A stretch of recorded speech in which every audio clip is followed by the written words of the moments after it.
By now you understand how navigation and routing works. You understand stateful widgets and stateless widgets, along with making your own widgets.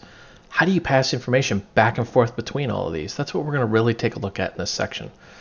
Unfortunately, there are literally millions of ways of doing this, so we're only going to cover a few of the more popular ones. The first one we're going to cover is going to be called like a global state, and there's a few examples of this out on the internet. What we've got here is just a simple application that we did for Section 5 homework assignment. If you didn't do it, go back and please complete it now. It's simply a home screen that goes to a second page and back to the home screen.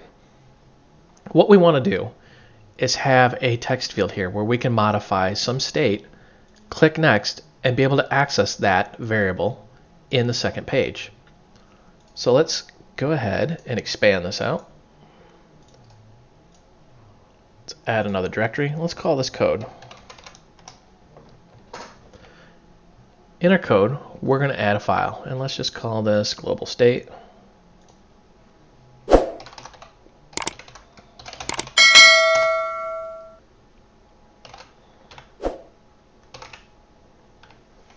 Just in case we want access to the Dart material package.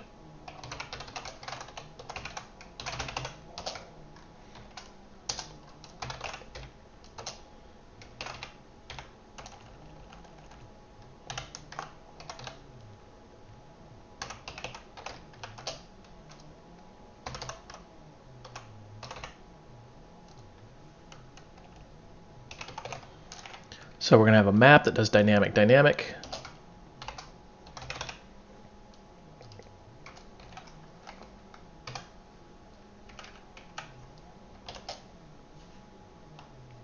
And let's just grab this.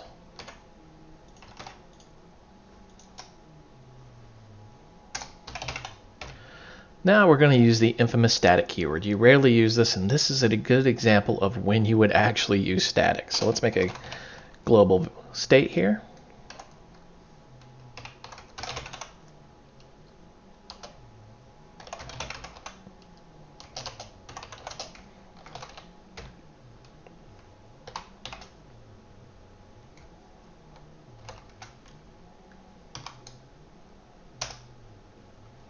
And then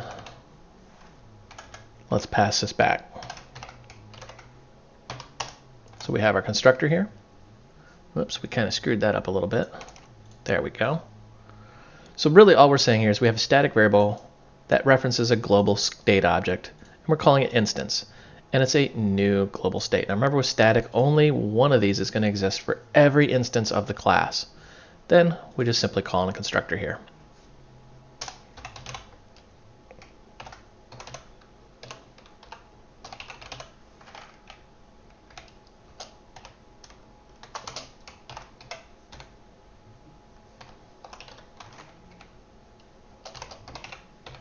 We're going to set that value, and let's add a getter here.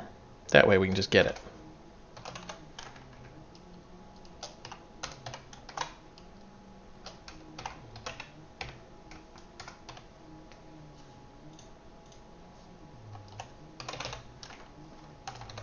There we go.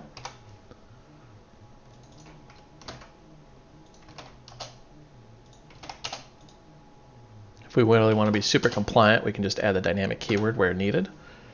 And there's not much to that. So really all we're doing is we're saying, hey, we want a global state in memory called instance, and we want to be able to set and get data dynamically to this map. Let's go ahead and open up one of our screens. Let's open up the home screen.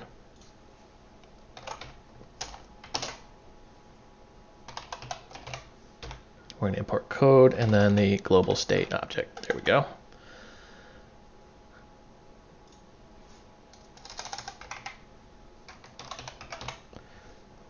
We're going to add a text editing controller. Call this name.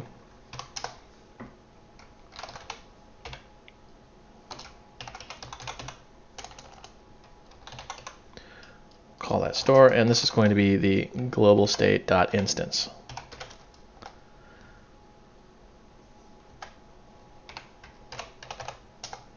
We're going to initialize our state.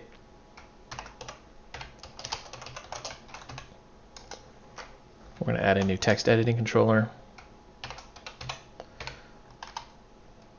And we're going to, let's set a name here.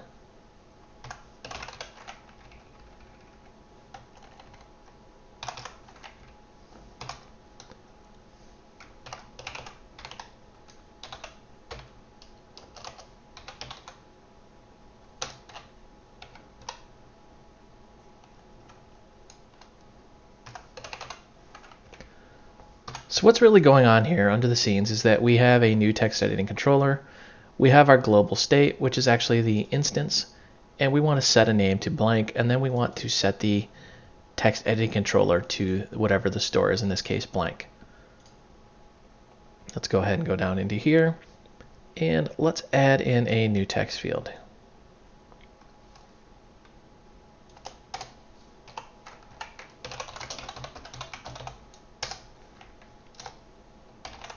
Add in our controller, and let's add a new input decorator.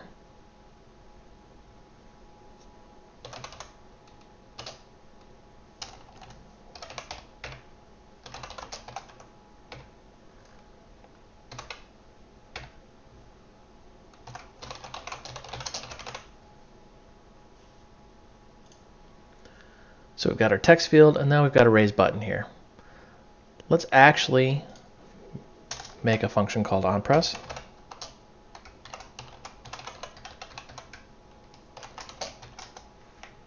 And in here we're going to do two things. A, we're going to set that store's name, and we're going to navigate.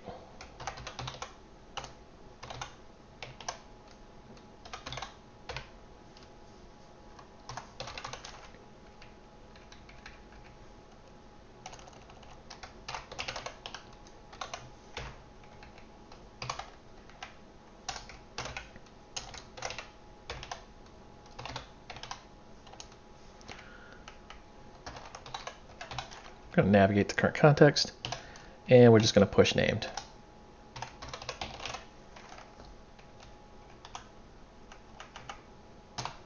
There we go. Let's grab this and use it right here. So we have our text editor and a button. Let's go here. We're probably going to have to restart that. No, it actually did pick it up, but I'm going to restart the whole thing anyways. Let's go to second. Now in here, let's go ahead and import the global state object. There we go.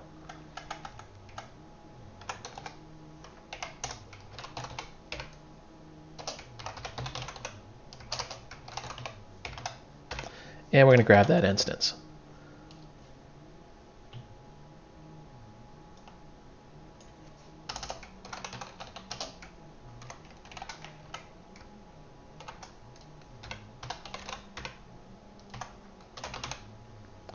And we're going to display the name. Let's go ahead and restart this whole thing just to make sure everything is accounted for. Going to enter my name and hit next. Hello, Brian. And if I go back, you can see how it still has that state. So what's going on here? Let's deep dive into this a little bit. We have our routes. We have our home page. In our home page, we have an instance of that global state. Now, in the onPress, this is where the magic happens. We're saying store.set. Notice how we're not doing a set state. Let's see what happens if we do.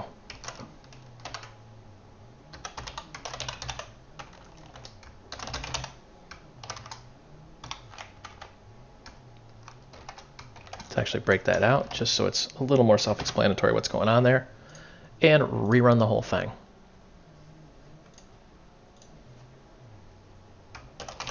Type in my name, hit next, and everything still works as expected. So why didn't we need set state? And in what reason would we need set state? We didn't need set state because the global state was actually running as a static variable out in memory. So it's not really a part of state. We use set state to notify anything that's using that as a variable. So you can absolutely modify it, but if you want real-time updates, for example, if we had a label down here, you'd want to do set state. That way it knew something changed. Let's take a look at the same example. We're just simply going to pass a name from the home page to the second page. When we look at the code, you can see we have a text editing controller. We have our button that's just simply navigating, but it's not doing anything yet. So how do we get a name from point A to point B without using a static variable sitting in memory? Well, we're going to use what's called a material page route. Let's go ahead and cancel this out. And let's say navigator.push. Notice how that has a different syntax, and it's actually a future. Let's go push, and we want to push the context. Now the route. This is a little bit interesting here. Let's go ahead and put a semicolon there so we don't forget. We want a new material page route, and this takes a builder. Whenever you see the word builder, think function. We want to make an actual function here. So let's put that down so we can see what we're doing. We say build context.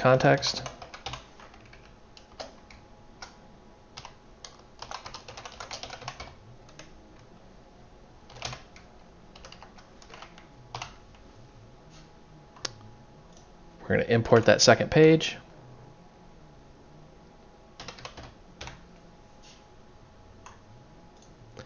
Now, everything should be working as normal. The problem we have here is, well, we want to pass this. So now we have to modify our second page.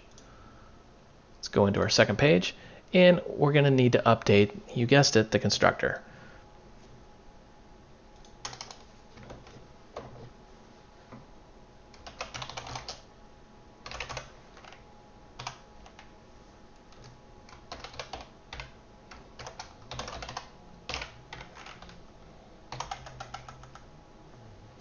Let's actually just grab these.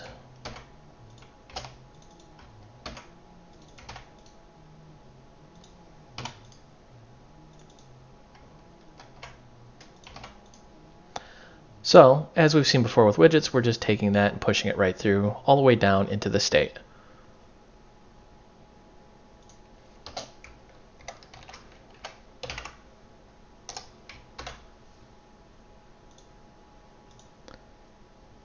Now, we need to actually give it the information. Let's go ahead and do a full restart on this just to make sure.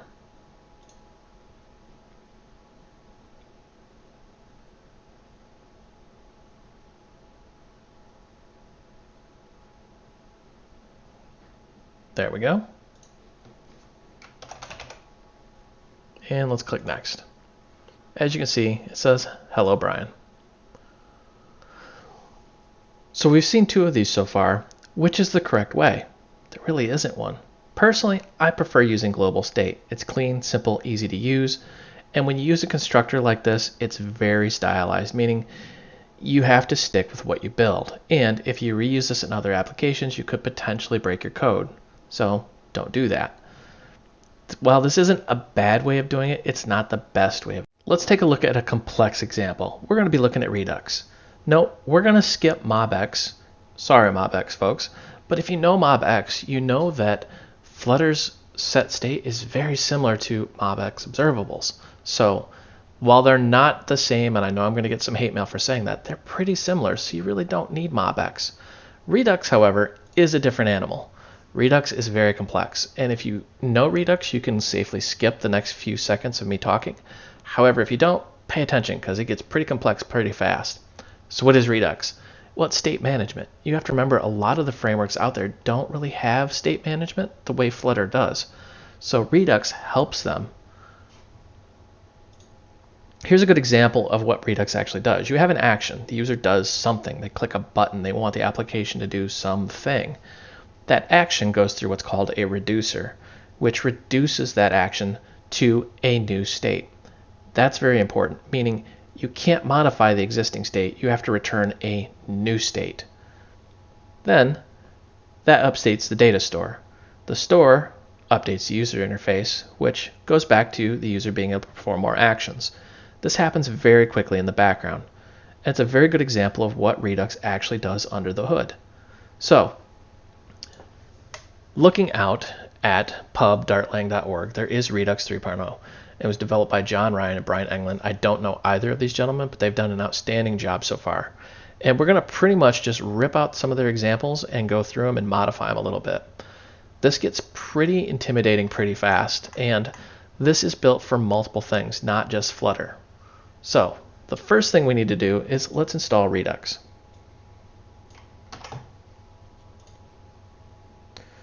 And we're going to do a single page example here just to, mire out any complexity, because Redux is complex enough. Then, once we get that, we're going to need to actually install Flutter Redux. Let's go ahead and put that out there. Now, why do you need both?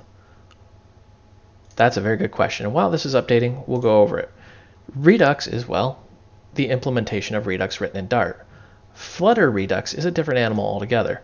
Flutter Redux takes that Redux and allows you to build Flutter widgets around them. Because remember, Flutter is built on Dart. So that's the Dart implementation of Redux and then the Flutter implementation of Redux on Dart. Whew, that's a bit of a mouthful here. Now, there are some requirements. You need to run this in Dart 2. To do that, let's go in here. And let's edit our configuration. What we need to do, because Dart 2 is not fully out yet, is we need to say preview Dart 2. If you ever want to test your code to make sure it's Dart 2 compliant, just add the additional arguments --preview -dart -2. And let's run this and see if it goes.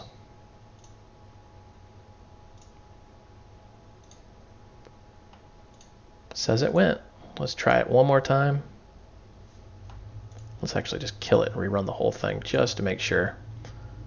Sometimes this IDE, and this is not a problem with Flutter or Dart, but sometimes this particular IDE doesn't like picking up those additional properties, and you have to do a full restart just to make sure.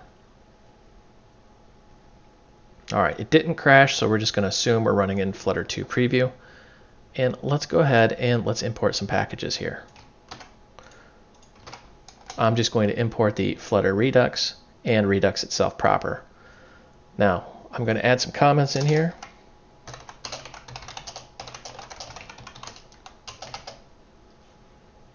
And we're just going to add those parameters in for anybody grabbing the source code. Flutter, of course, takes actions. So we're going to make it a num. And enums are quite typical for actions. We're going to say increment and decrement. So we just simply increment or decrement a counter. Now we need a reducer.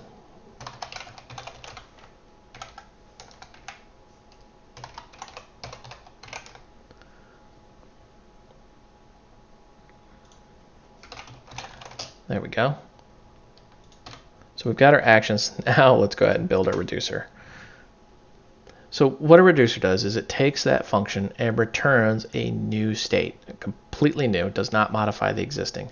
And this will be a little bit confusing in Dart. So we're going to say int. Here's our reducer.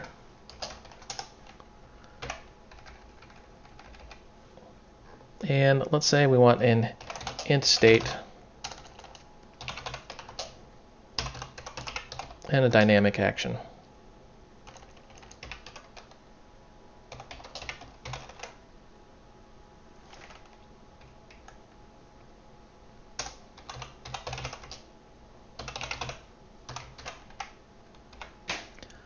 Already, you're probably screaming at your screen, but you're literally returning state. Not necessarily. That variable is actually recreated and a new variable is sent out. That's just how Dart works under the hood.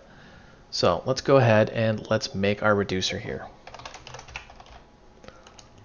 If action equal, and we're going to say actions.increment, then we're just going to say state plus plus. So we're going to increment that, and then let's handle the decrement.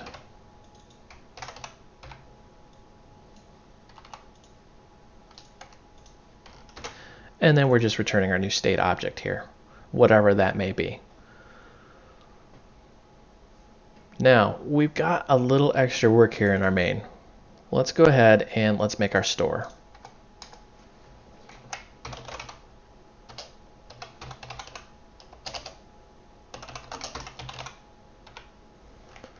Notice how it wants a reducer. The first thing we need to do is tell it what type of information we're going to be working with here.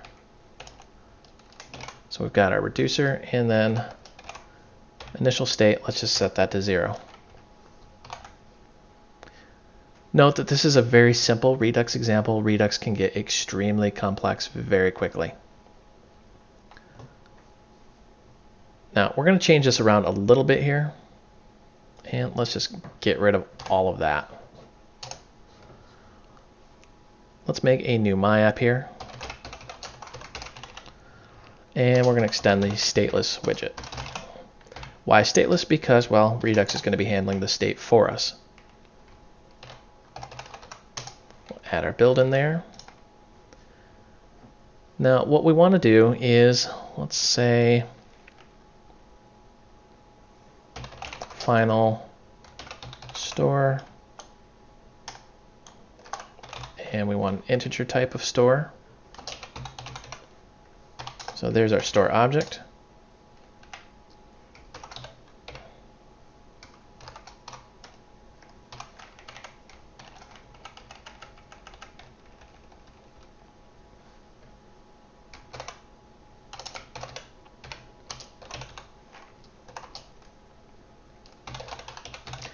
And we're just going to pass the store down as part of the constructor. We're going to return null for the moment just to satisfy the IDE. Very important, in run app, we're not doing a new material app. What we're going to do here is we're going to say new my app. And then in here, we're going to set the store, and we're going to set that to the store that we're creating in the main function here. So what we're really doing here is we're making a new store and then passing that store to the my app, which extends the stateless widget. Bear in mind that we also have actions and reducers, but these exist outside of our application. They are pretty much just global here. Now we need to build this bad boy out. Let's go ahead and start working on this. So what we want to do next is we want to return a new store provider.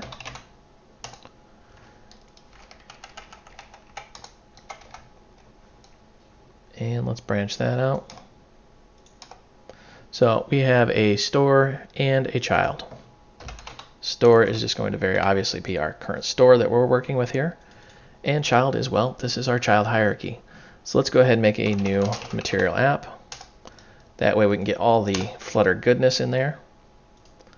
And in material app, we're going to add a title.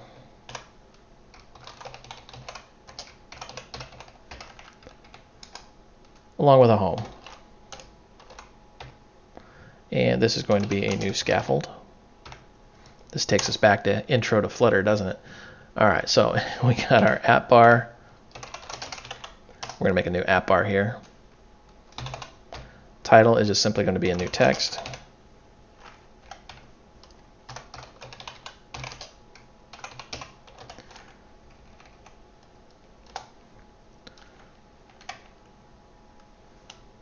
Now in here we also want our body,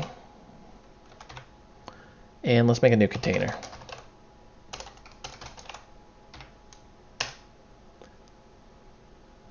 The container is going to have a child, and that child is going to be a column.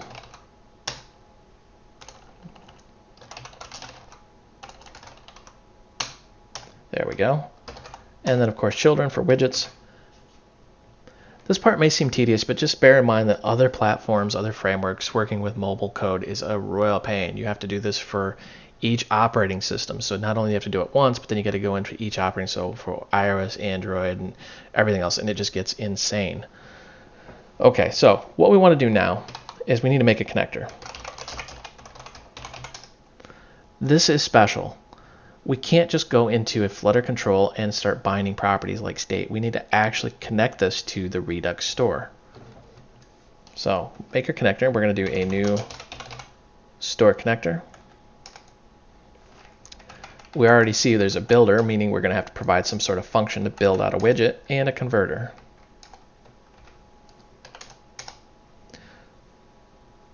So in the converter, we are just simply going to say bang, fat arrow that over to the store, the current state of the store, and we're going to say toString. Now the builder, this is where things are a little interesting. We need to actually build a Flutter widget. So let's say context and let's say count.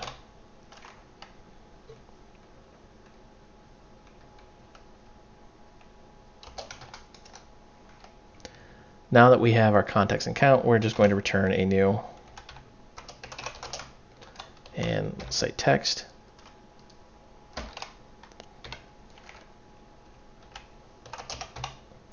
We want a style, let's say a new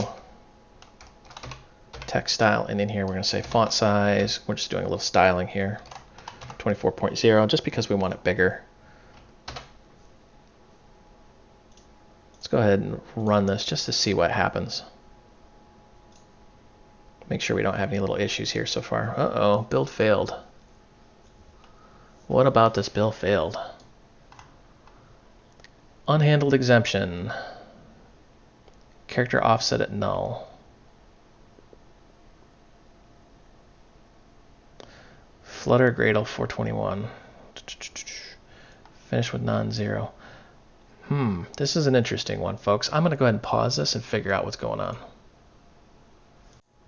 Okay, I did actually figure out what was going on, and it really wasn't anything that I did wrong, unfortunately.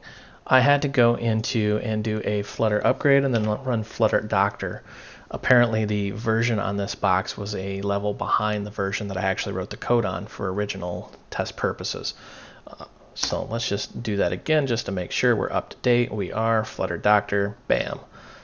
So apparently the version that I was running did not like the edit configuration additional arguments in there. And let's put those back in there just to preview Dart 2.0 and rerun this thing.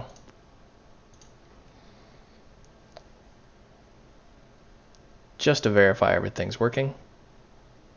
Unfortunately with Flutter, this is one of the downfalls, is that it's a fairly newer platform on a fairly newer language, so things are always growing and changing. If that scares you away, it might not be the language for you, but if you've gotten this far into these tutorials, I think you're probably in love with Flutter by now. Looks like everything built, and there's a big fat 0. So we're good to go. Let's go ahead and continue diving in here. We've got our store connector, and all that does is connect a widget, in this case this text, to the actual store. Now that we have done that, we need to actually put in some input here. We need some way of actually working with our actions. So to do this, we're going to say new row, and let's put a comma there. Main axis alignment, I want this to be on the center. We're just going to add a few buttons here. We're going to add a new icon button. And for the icon, we'll say, and I want the icons.add. That's one feature I love about Flutter, is that the icons are just built right in. I don't have to mess around with anything. The on press, we're going to do what's called a dispatch. Working with Redux, you have to dispatch an action to the store. So we're going to say store, and we want dispatch, and we want the actions increment. So what this icon button is going to do is just increment. And let's take this, copy and paste, and let's decrement. Let's stop that, and let's rerun the whole thing from the ground up just to make sure everything works as expected. While we're waiting, I guess we'll just talk about our code here. So all the way to the top, we've got not just Redux, but also Flutter Redux, which builds upon the Dart implementation of Redux. I've added a few notes. Must use Dart 2, add additional params, preview Dart 2. Take note, sometimes that works, sometimes that doesn't. Right in the developer notes, they said you must use Dart 2. I've got it to work with and without, but I wouldn't trust it without. We have actions. Remember, actions are something the user wants the application to do. In this case, increment and decrement. We have a reducer, which takes an action and returns a pristine new state based on whatever action we want to take in. So we have action increment, action decrement. They're both returning a new state. Then we have our main. In our main, we're creating a new store and making a new copy of my app in memory and pushing the store down to it. Because that store is in there as a part of the constructor, we have access to this whole thing and all of the child tree. When we look in here, you can see how we're returning a new store provider, and it's expecting the type of integer. So we know what we're working with in our store. All the way down here, we see that we have a store connector. This is one of the kind of pitfalls of using this, is that you can't just say use a Flutter widget and then bind it to using state and the things that we've done so far. You have to do it kind of the Flutter Redux way, if you will. So we have the store connector, which calls a build, and then we could just build that out. If we had a complex widget, we could just dump it into a new file and then call it out. Then we just have some Flutter resources here, icon buttons, calling increment decrement. So let's see if we can actually fix that. Hot reloading didn't like that. Let's go ahead and redo this. Full restart. All right, so now we can increment and we can decrement. We know that Redux is working because we're in a stateless widget. We're not managing the state, Redux is.